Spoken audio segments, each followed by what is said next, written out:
Hi everyone, welcome to my channel simply easy. My name is Priya and आज हम लोग करने वाले हैं टेंसेस के कुछ एरर डिटेक्शन करने वाले हैं, या आप स्पॉटिंग एरर्स बोल लो। इसका ऑलरेडी हमने एक और सेशन किया हुआ है। ये बेसिकली एक प्रैक्टिस सेशन है एंड आज भी हम लोग कुछ एरर डिटेक्ट करेंगे बेस्ड ऑन टेंसेस। एंड पहले ये बात मैं बता दूं कि ये आपके स्कूल एग्ज़ाम्स के लिए, बैंक एग्ज़ामिनेशंस के लिए, एसएससी, सीटेट, टेट, रेलवे, कोई भी कम्पिटिटिव एग्ज़ाम हो या आपके स्कूल एग्ज़ाम्स हो, उनके लिए आप मतलब बेस्ट होता है। ठीक है, तो चलो शुरू करते हैं। ओके, और first question is, yesterday I told you that I will help you in all your efforts. अब देखो यहाँ पे मैंने हर एक कुछ फ्रेजेस के साथ ABCD लगाया हुआ है। ये नो एरर का मतलब है, देखो हमारा सेंटेंस यहाँ से लेके यहाँ तक हो रहा है एंड अगर आपको लगता है कि इनमें से किसी भी जगह पे एरर नहीं है, so basically you have to choose option D, that means no error, कोई एरर ही नहीं है। ठीक है, तो हाँ चलो अब बताओ। अच्छा, और एक चीज़, आपका स्कोर भी आप चेक करते रहो। आज हम लोग 10 क्वेश्चंस डिस्कस करने वाले हैं। अगर 10 क्वेश्चंस में से मान लो आपके 5 सही होते हैं, सो आप कमेंट में मेंशन करो दैट मैम मेरे 10 out of 5 questions, 5 out of 10 questions सही हुए हैं। ठीक है, तो चलो अभी हम लोग शुरू करते हैं हमारा first question. And the question is, Yesterday I told you that I will help you in all your efforts। अब आपको बताना है यहाँ पे कहाँ एरर है। So you can also pause the video and आप खुद सोच सकते हो उस टाइम पे कहाँ पे एरर हुआ है। चलो मैं जल्दी से इसको डिस्कस कर लेती हूँ। I can see clearly that will जो है नहीं होगा। क्यों नहीं होगा? पहली बात है, येस्टरडे आई टोल्ड, येस्टरडे और टोल्ड ये क्या शो करे? दैट समथिंग, मतलब this thing happened in the past, मतलब कल ये हुआ था। कल क्या हुआ था? कल उसने मुझे बोला that I will help you in all your efforts. तो विल के बदले में क्या बैठेगा? वुड बैठेगा। That I would help you in all your efforts. ठीक है, ये देखो इनडायरेक्ट स्पीच में बताई गई है। तो इनडायरेक्ट स्पीच में क्या होता है? जो रिपोर्टेड स्पीच है वो रिपोर्टिंग वर्ब के हिसाब से बैठता है। अगर रिपोर्टिंग वर्ब प्रेजेंट टेंस में है तो रिपोर्टिंग स्पीच भी प्रेजेंट टेंस में होगा। बट यहाँ पे हम लोग सीधा सीधा देख पा रहे हैं कि टोल्ड है यानी कि पास्ट टेंस है। ठीक है, तो इसलिए यहाँ पे क्या बैठेगा? विल का पास्ट फॉर्म, जिसको हम लोग कहेंगे would, that I would help you in all your efforts. Next question, Meenu along with her parents is going to Delhi tonight because her eldest brother is ill there, and the correct option is no error। यहाँ पे कोई भी गलती नहीं है। अच्छा, अब कुछ बच्चों को ये लग सकता है कि मैम बी वाला ऑप्शन जो है ये गलत है, क्योंकि इज़ गोइंग टू क्यों होगा? यहाँ पे तो भाई विल बैठना चाहिए, है कि नहीं? बट नहीं, विल कब बैठता है? अगर हम लोग किसी चीज़ को, मतलब फ्यूचर टेंस के बारे में अगर बात करें तो विल बैठता है। बट गोइंग टू कब बैठता है? अगर कोई काम मतलब ऑलरेडी आपने डिसाइड कर लिया है, okay, that if you are determined to do something, then उसके जगह पे हम लोग इज़ गोइंग यानी कि प्रेजेंट कंटिन्यूअस टेंस का इस्तेमाल करेंगे। तो वहाँ पे गलती से भी विल मत बिठाना। अगर आप ऑलरेडी डिसाइड कर चुके हो that you are going to do this particular thing, no matter what comes, तो भाई आपको प्रेजेंट कंटिन्यूअस बिठाना है, विल नहीं बिठाना।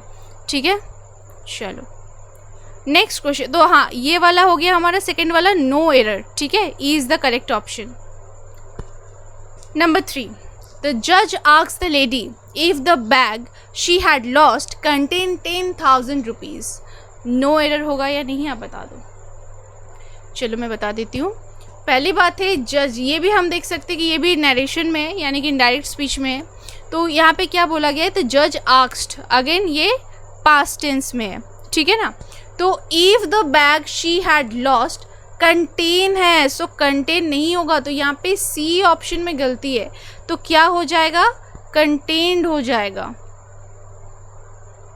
कंटेन्ड। ठीक है, कंटेन्ड यहाँ पे क्यों होगा? क्योंकि हम लोग यहाँ पे पास्ट टेंस के बारे में बात कर रहे हैं। आस्क्ड क्या कौन सा टेंस है भाई? Past tense. चलो नेक्स्ट क्वेश्चन, आप लोग चेक करते रहो अपने आंसर के साथ, आप ये आंसर्स आपके साथ मिल रहे हैं, मैच हो रहे हैं या नहीं हो रहे हैं, ठीक है। ओके, क्वेश्चन नंबर 4 क्या बता रहा है हमारा? क्वेश्चन नंबर 4 है, people know that India can be a super power only when they will work honestly and sincerely. ये आपके पास ऑब्वियसली ऑप्शन है, option number D, no error. चलिए मैं बता देती हूँ, यहाँ पे ऑप्शन सी में गड़बड़ है, क्योंकि यहाँ पे क्या है, कंडीशनल क्लॉज है। कंडीशनल क्लॉज यानी कि जब हम लोग इफ़ या व्हेन यूज़ करते हैं, कंडीशनल क्लॉज उसको कहते हैं। एंड व्हेन जब बिठाते हैं हम लोग, उसके साथ कंडीशनल क्लॉज में हम लोग विल का इस्तेमाल नहीं करते हैं। तो इसका करेक्ट आंसर होगा, people know that India can be a super power only when they work honestly and sincerely. Will को बिठाना ही नहीं है, विल को हटा दो, बस काम ख़त्म। क्यों हटा रहे हैं हम लोग यहाँ पे? क्योंकि ये एक कंडीशनल क्लॉज है, व्हेन के साथ विल नहीं बैठता है किसी भी हालत पे। अब एक्सेप्शंस होंगे या नहीं होंगे वो हम लोग क्लॉजेस जब डिस्कस करेंगे उस समय बात करेंगे। फिलहाल टेंस के बारे में कर रहे हैं तो अब क्लॉजेस के लिए बारे में इतना डिस्कस नहीं करेंगे। चलो नेक्स्ट क्वेश्चन है हमारा 5। The driver could not prevent the bus from hitting the boy although he had applied the brakes. And the correct answer is no error। अरे हर जगह पे गलती थोड़ी होगा, ये no error है, यहाँ पे कोई भी गलती नहीं है, बिल्कुल सही है। The driver could not, चलो सही है। पास्ट टेंस के बारे में बात करें हम लोग तो could का भी इस्तेमाल किया गया है, बिल्कुल।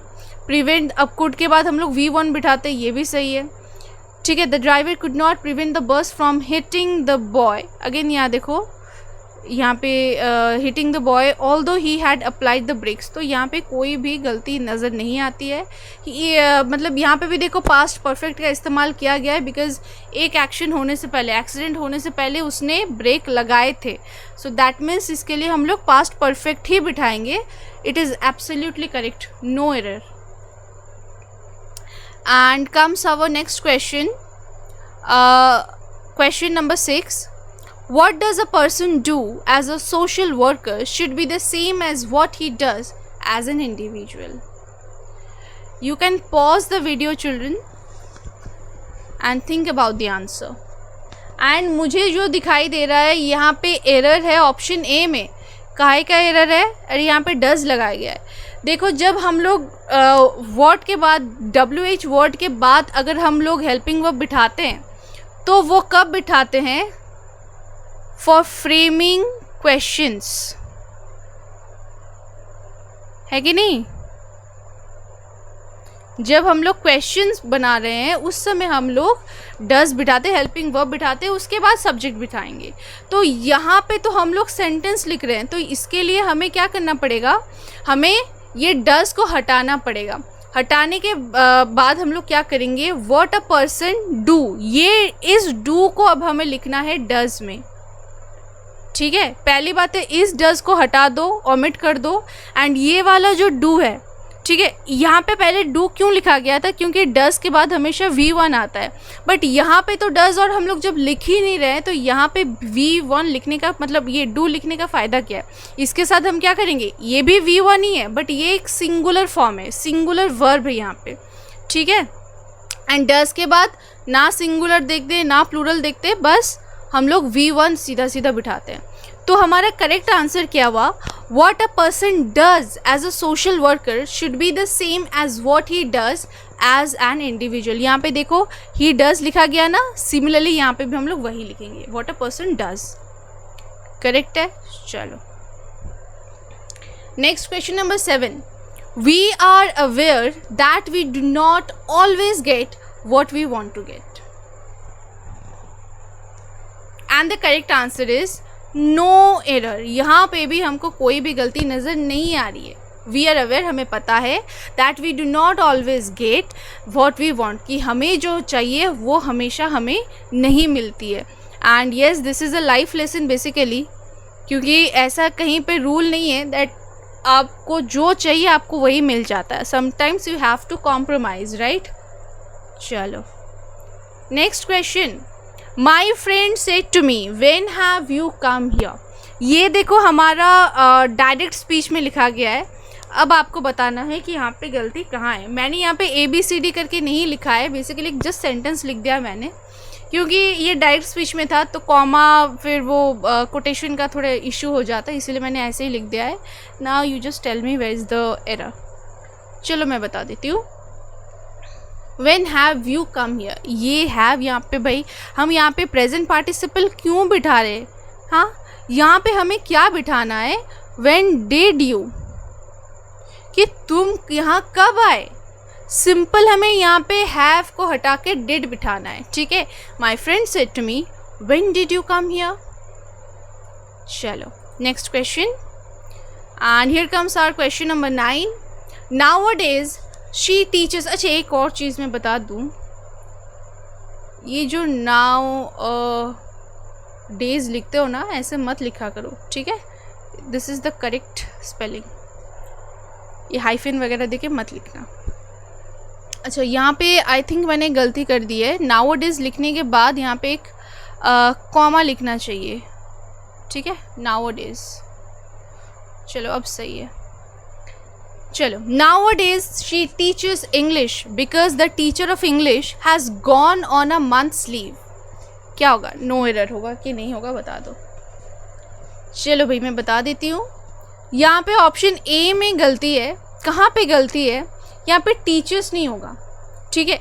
क्यों टीचर्स नहीं होगा मैं यहाँ पे बता रही हूँ कि टीचर्स के बदले में मुझको यहाँ पे लिखना है she is teaching.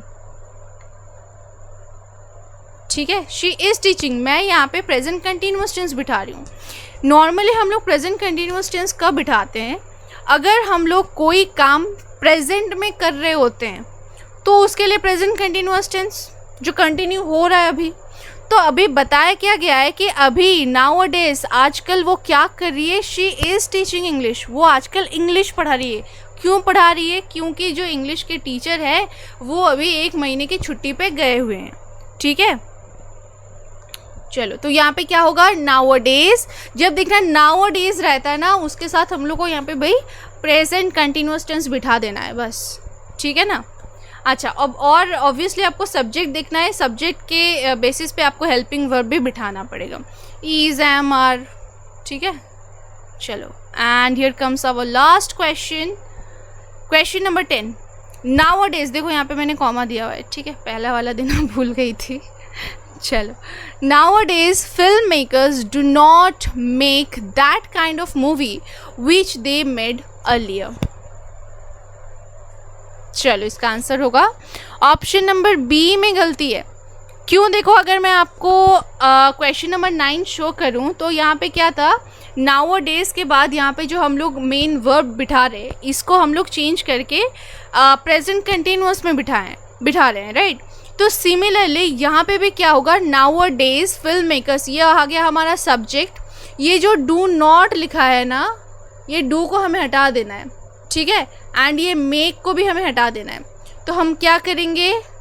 Are not making. Basically इस पूरे फ्रेज को ही हटा दो. ठीक है. Nowadays film makers are not making that kind of movie which they made earlier. ठीक है. चलो so yeah that is it for today children. Thank you so much. देखो आई डोंट